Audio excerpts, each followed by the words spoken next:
going on, ladies and gentlemen, saints and ain'ts, and welcome to Track Talk, a part of the Lactic Acid Network. I am your host, Dominique Smith. As always, I appreciate everybody tuning in, checking out these episodes. If you love what you're seeing, please, first of all, hit that notification bell, like, subscribe to the channel, Lactic Acid with Dominique Smith. Please believe me, you will not regret doing it, as we have so much great content coming out, and it's something I'm excited about, and I'm excited about this video. Anderson Emerole joined me, man, and we had a great conversation. We talked about the fashion style in track and field, why it's a big deal. We talked a little bit about what we enjoyed this off season and some names that you need to pay attention to, and then some of the things that we're excited about with the U.S. Championships this weekend in the indoor scene. Let me know what you guys think of the video. Hope you enjoy it, and we will catch you next time. What's going on, everybody? As promised, as I told you in the preview, I have my man, Mr. Anderson Emerole, on the show, making his return to Track Talk. Anderson, what's going on, brother? How you feeling? Feeling good, man. Love to be here. Love to always talk track. So yeah. We are going to get into it. Without further ado, let's do it. So one of the things you've been covering meets, and we've seen it on social media, we've seen it everywhere. It's being highlighted, and as well it should be. People are coming to these indoor meets, and it is different because it's not, you're not coming in sweats. They're coming in full out attire, suits, and just this level of swagger, whether it's Aaliyah Hobbs, obviously the most notable, Noah Lyles, Noah Williams, and so on and so forth. How important is this for the sport of track and field when it comes to growth of the sport? Yeah, I think it's super, super important, actually. I think there's a couple different reasons. I think, at least, like, I think it's important where, most importantly, the athletes can highlight their own kind of style. The athletes can highlight their personality, right? Like, we see them on the track for a couple seconds, or distance races, right? We see them for a couple minutes or whatever it may be. Like, aside from that, a lot of people may not know who they are or know their personality. They get to kind of showcase themselves with their outfits. That brings a whole new level of personality into the athletes, into the sport, and then before they get on the track or before they get into the field or whatever it may be. I think that's like, for me, probably like what I love about it, because I know a lot of people compare it to like basketball, or like we see in basketball, like, the athletes kind of walk into the arena with their outfits and stuff like that. But I look at it less as like, oh, we got to be like basketball, and more just like, we're seeing the personalities of these track athletes, right? Like, we get to see them, outside their element. So yeah, that's kind of what I think about it. I look at basketball and I compare it to basketball, and there's two things I compare it to. I compare it to early 2000s R&B and early 2000s basketball. And my comparison stems from the concept of what changed the game. And so I see a guy like Noah Lyles rolling in the arena. The person I think of immediately, Allen Iverson. How much impact the headband, the sleeve. Dude, I used to, and Hannah Borenstein, Dr. Hannah Borenstein, we've had conversations about this, and we talked just about the style and how it can incorporate the track and field and all of that stuff, being the 90s nerds that we are. I remember sixth or seventh grade in gym class. I'm in a new school, right? I have an extra pair of football socks. And so back in the 2000s, so like 2006 to 2008, what was in, well, really 2004 to 2007, were the long tube socks, the long socks. So I had a pair of those. They gave it, to us, and I had an extra pair and everything. I cut the bottom half, right? And I wore it as a sleeve all the time, with the mindset of that I was like Allen Iverson. But that's the impact that it had. You listen to R&B just like I listen to R&B, just the old school, whether it's gosh, how did I forget the name that's coming to mind is Cisco. But Cisco, like, from Drew Hill, right? I mean, yeah, Drew Hill was his group, and then Cisco, right? Yeah, Cisco and Genuine and Maxwell. earlier you had like Boys to Men and Boys to like Men, that's my group. Yeah. yeah, Uh right, like case take K6 Casey take and JoJo. six Oh, Casey Take and Six. JoJo. Yeah, Like take six, yeah, Casey and JoJo. Oh god, what is that? What's that band? Oh man, you gotta help me out. Not G. It'll come. New Edition. New Edition. Yep. And just the different, but they had a level of swag that transcended everything. I look at a guy like Steve Harvey, the Steve Harvey collection, those long suits, that people were wearing. You go to church every Sunday, and Mhm. those suits, you tripping over your own, the cloth of the suit and stuff. But that had an impact because he had his own line. Allen Iverson caused so many people to wear headbands, to have that level of swag. I think that can have the same effect in track and field. I look at somebody like Simon Richards-Ross, right? The sleeves that she wore. And in our, podcast episode that will be released this week, we kind of talked about the past and how that, influences the future and how you can always dig back to history to find out where something came from. I think this is kind of, we compare it to the NBA and stuff like that, but I feel like this opens so many doors and it exposes track and field into a new audience. That's why I Yeah. like the importance of it.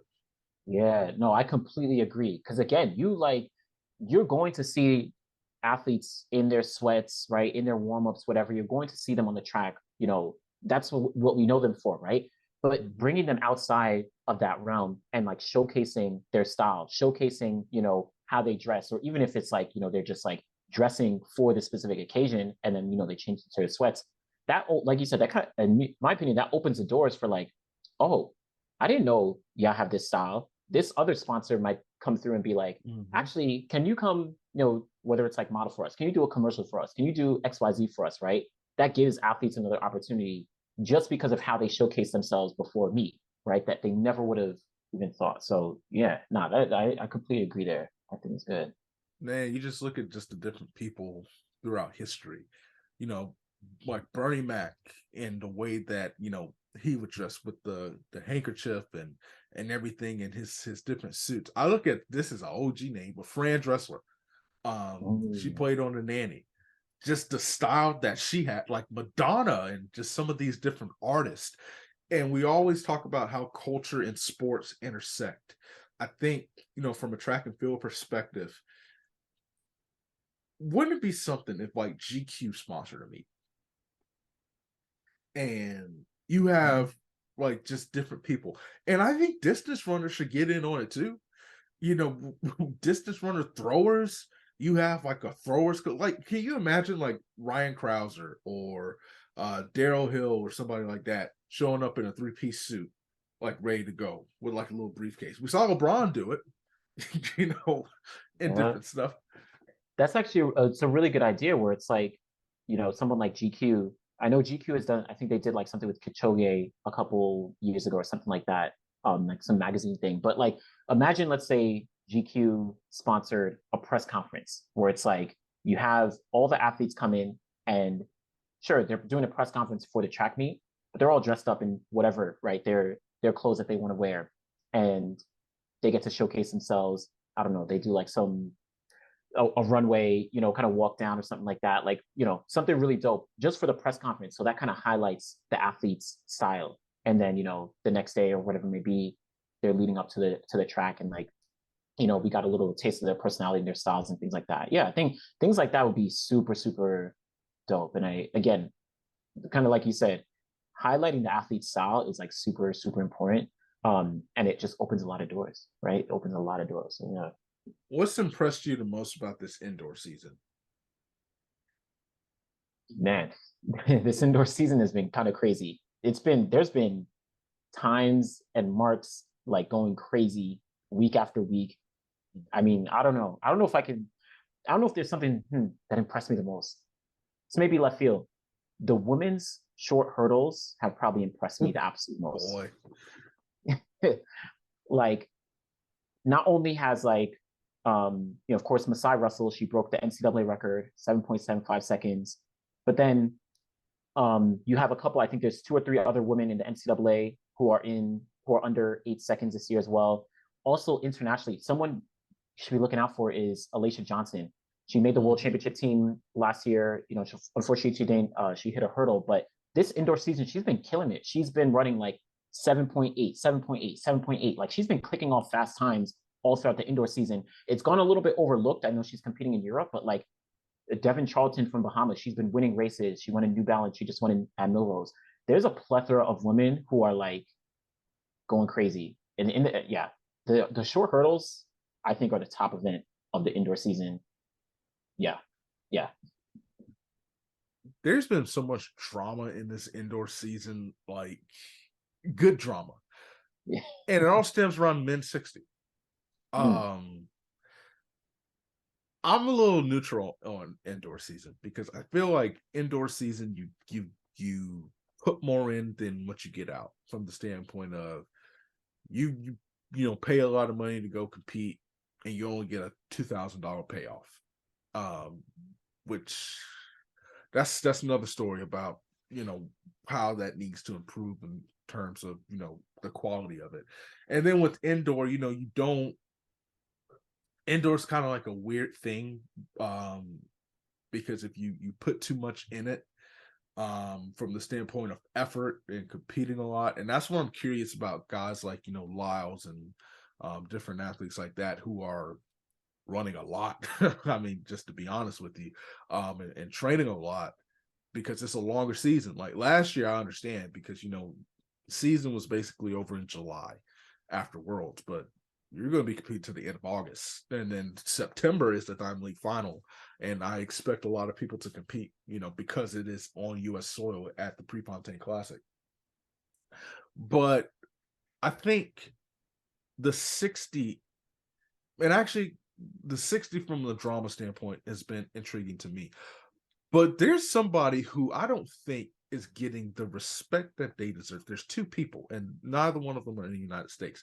Abby Steiner, let me just say this, is killing it, and I love to see it, because I'm curious to see what she's going to run this year, because I think she could do very well in the 400, in the open 400. Mm-hmm. Femke Bol is not getting the love that she deserves, in my opinion. Her and Keely Hodgkinson.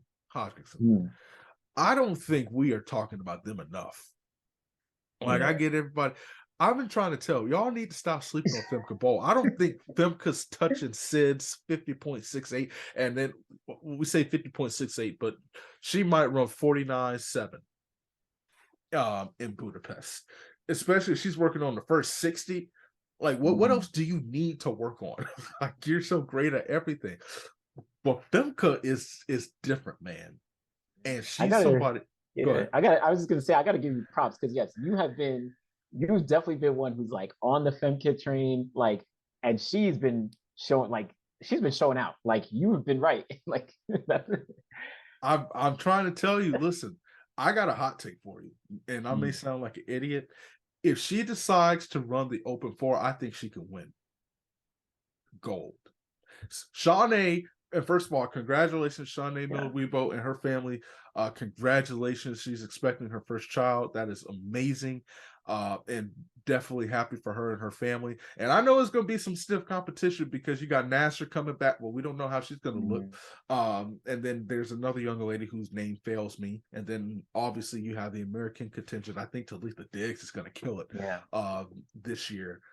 I think Femke can mess around and win the 400. I do think if Sid's not competing, Femke is the favorite for the 400 hurdles. She's different, man. I've been trying to tell you, there's something unique about her, and she's just got the it factor. You're right. You're definitely right. I'll say you're right. I don't know if I'll go as far as like she could win. She could win. I don't know if I'll go as far and say she would. But yes, she has definitely been proving that, like, yo, I'm in this 400. Like, do not sleep on me. And then yes, I don't know. I don't think like anyone's ready to predict that she'll beat Sydney in the 400 hurdles yet. But like, no. I mean, the way she's moving though, she could be. I'll say I wouldn't be surprised if she runs like 51 low in the 400 hurdles. Yeah. Maybe not 50, but like, I wouldn't be surprised. I mean, at this point, I can't she just ran 49 indoors. Like, like it's crazy. She broke It's the 500 crazy. world record. Like, I I can't put it past her. I think though in the 400, I will still say if Sydney runs the four, I don't know if she'd be the favorite, but like let's say Sydney, let's say a thing, they run the four. I think those two are like, I don't know, they're up there. They're up there. So a thing, I don't think she's gonna touch the four. She probably won't. Yeah. She's gonna probably, if I'm not mistaken, I don't know if I read that article right. I think she's running the 1500 this year, or she's running the four. I forgot what Coach Kersey said, but I just need to see Sid run. We haven't seen her run an open 400 in years. That's why I'm like, okay, let's not use split times on the 4x4 because the same argument could be made with indoor to outdoor when it comes to the progression in the times. Like they don't always equate. But I just need to see her run once.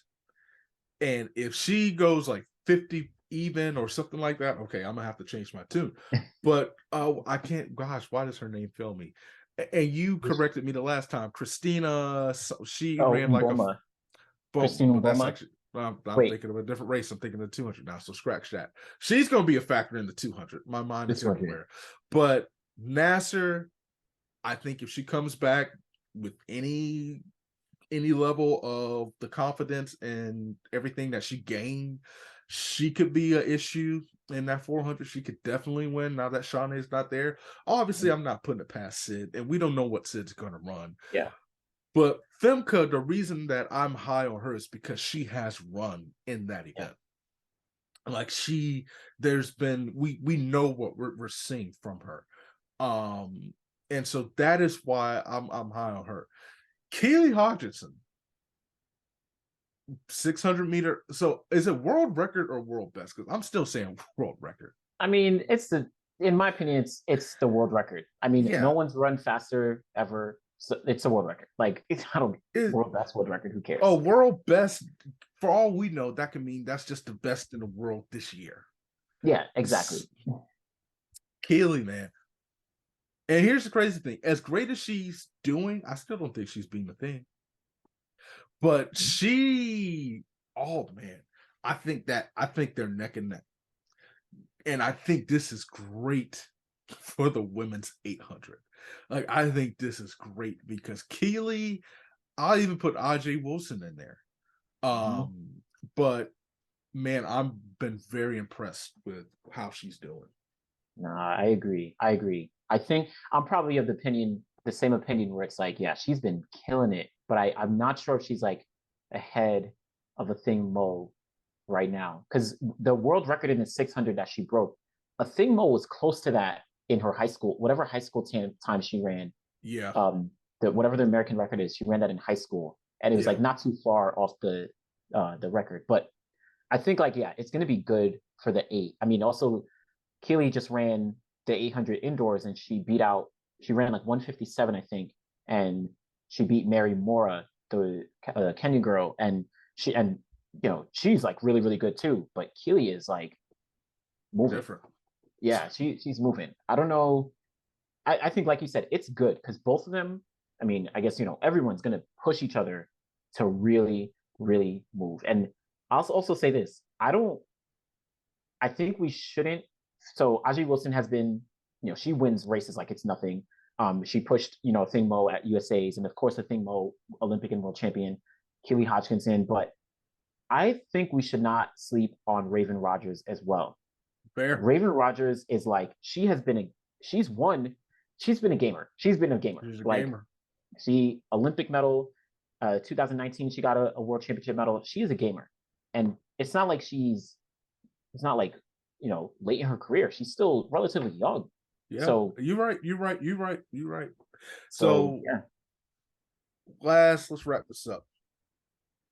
I'm gonna ask you 2 questions. Sleeper, and I know this may be a little hypocritical when I say, indoor doesn't always translate to outdoor. Who is somebody that you've seen perform that you say, okay, maybe we shouldn't sleep on them? And then what is the thing that you're most looking forward to when it comes to USA's this weekend? Hmm. Um, I have a okay, feeling we're so going to say the same thing when it comes to the person we shouldn't discount. oh yeah, oh maybe not. Well, okay, so you think someone we shouldn't discount for USA's Someone we shouldn't discount for this season in general. in general. Okay, we may not. I don't know if we'll say the same person, but I think one sleeper is. I don't know if it's outside the box, but there's a girl from Texas in the 400 meters. Name is Rashida Adeleke. I mean, I don't know if she runs a four. She runs a four. She runs a two. She runs a 60. She's Irish. She's from Ireland. She competes for Texas. She finished last year at NCAA's. She finished, I think it was sixth place in the 60-meter dash, sixth or seventh in the 60-meter dash final. This year, she's in the 200. She's won 22.52 seconds indoors. She just ran 50.45 seconds indoors, which is the number 3 indoor 400-meter time. Outdoors, she finished one place outside the 400 final. So she finished ninth place at World Championships, and then she got fifth place in the European Championship 400. All that to say, I think she's going to be a problem. I think she might actually win the 400 meters at NCAA's. I know there's Brittany Wilson. I know there's Talitha Diggs, but I think she might win NCAA 400. And if she's doubling, I don't know. She could also win the 200. And I know there's like Favor Philly, who she's Nigerian. I have like, I love Favor Philly, but who knows? Rashida Adeleke, she is one to sleep, not to sleep on. Talitha has that 60 and that 200 figured out, and that's tough for me to bet against her. But I like that. I do like that. I am going to stick with college. Jeremiah Davis. Ooh, that's a good one. Florida State. Yes, that's a good one. That dude is consistently over 8 meters, and he is improving meet by meet. And I am excited to see what he does in the outdoor season. He has the world lead in the long jump. Actually, I don't think that's the case anymore. I think somebody jumped. I think the guy from Greece might have just passed that. He did for like a while though. For a couple weeks, he had the world lead, and those jumps are continuing to increase. I think if he can manage himself, I think he makes the team to go to Budapest. I think he could sneak up on that team because his consistency, and here's the thing, the long jump in the NCAA level is just insane for the men and the women, because Florida has just the duo of Claire Bryant and then Jasmine Moore, and then all of a sudden you have Jeremiah Davis competing against the Wayne Pennicks of the world, and just that crazy crew they have over in Arkansas. I think Jeremiah Davis, man, he's somebody that has impressed the heck out of me this season. That's USA's. The distance races have been very interesting. I want to see how far Naguse goes. Garrett. That's what I'm looking at. Obviously, you can say the men's 60 and Bromell, Coleman, Lyles. Obviously, yes, that's the headlining. But some of those distance races, man, have been entertaining. Yeah, it was surprising to see. Well, I don't know if it was surprising, but like Jared Naguse got the American record number 2 all time in the mile. And that was a big deal. I think people are, there's conversations of him, potentially being a medal threat. I know it's tough when at least outdoors being a medal threat, but like, yeah, I don't know. I'd love to see. Well, the thing is, I don't know if he's going to compete at USA's, but let's say he does. The thing is that maybe tricky is like it's in Albuquerque, which is altitude. So I think that might be tougher for the distance people, for the distance guys. Oh, but I don't know. I think like it'd be cool if he ran. I think there's like they have like the BU last chance meet, which is like that'd be like really cool. I think actually I'm almost certain that Yomif Kejelcha, who has the world record in the mile indoors, he broke the mile record at BU. So if like, yeah. What is going on at that track? Would they Like, have like 50 sub 4 miles the other day, like literally in one on day? what was it? Was it on Saturday doing Something like Milrose or that. Friday night? Like, what the frick is going on at that track over the past 2.5 weeks? Oh man, like I don't know what's going on in Boston, but man, that's they are lighting that track on fire. Wow. Anderson, man, I appreciate you, brother. Tell the people one more time where they can find you. Absolutely. Always, you can always find myself on Instagram, Track and Field Black History. You can check me out there. Also, check me out on The Final Leg on YouTube. Always put out content there. Yeah, Dom, always appreciate. It's great. Always great to talk, man. I hope everybody enjoyed this episode of Track Talk. Be sure to catch our episode with Anderson, a part of our Black History Month series. Lactic Acid coming out tomorrow being Thursday, and we will catch you next time.